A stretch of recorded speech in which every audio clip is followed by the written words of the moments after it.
So, Jose. Jose says, this one? Just the top one. Okay. I get your point about treats and food. After all, if compliance to a command is not negotiable, why should we bribe our dog into compliance? What I'm failing to understand is what keeps the dog interested in complying to command under your philosophy. From the dog's point of view, what does he gain? What is his motivation to comply? Yeah. So Jose, great question.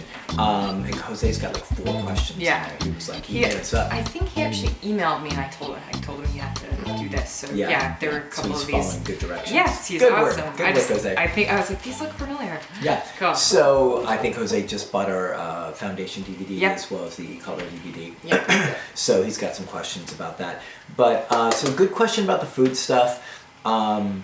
First and foremost, I just want to address that it's not about the bribery. Well, Hercules. That it's not just the bribery thing.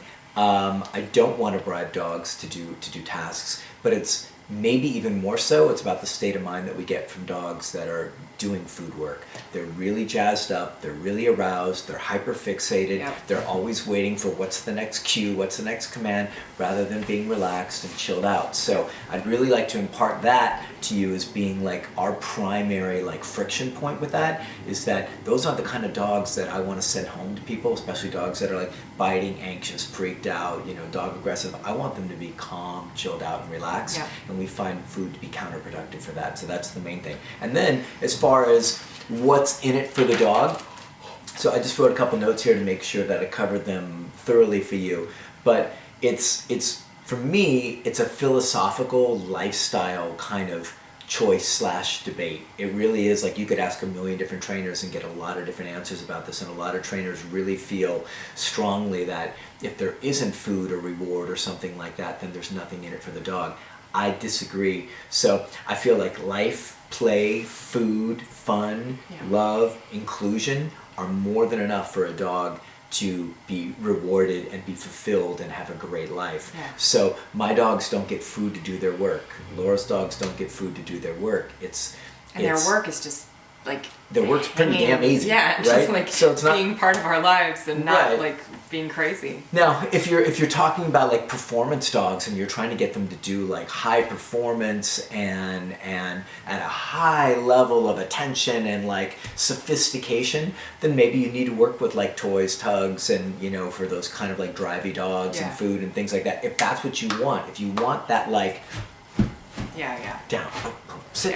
Like, I don't want that, and my clients don't want that, so that's not what we're looking for. So that's why we don't use the food. And then the other part of this is that I feel like all that other stuff is more than enough reward for dogs to be happy and fulfilled, and our clients get the same results, or I shouldn't say get the same results, they're getting the same value out of it with their dogs as what we're doing when we're training them. They're going home, the dogs are listening, they're respectful, but they're not like, they're not bummed out. They're like, cool, my owner, he's calling me, cool, what are we going to do next? Oh, we're going for a walk, or we're going to go out in the backyard, or we're going to do this, or it's feeding time, or it's play time. It's like, it's not just work, it's this whole comprehensive world. So, but I really think it's a philosophical debate, and I feel very strongly, as do all of us at The Good Dog, where we stand on food. And it doesn't mean we don't ever use food, because we definitely use it, especially like I just used it with Casper, who was that super kind of aggressive resource guarding guy.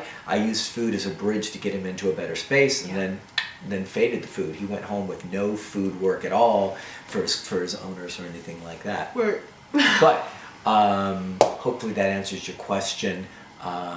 Hopefully I got to the bottom of that for you. So it's always a good question. And it definitely puts us at odds with a lot of trainers and even friends of ours.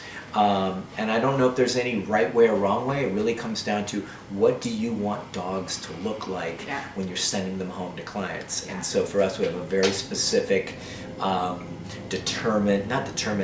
very decided way that we want dogs to go home.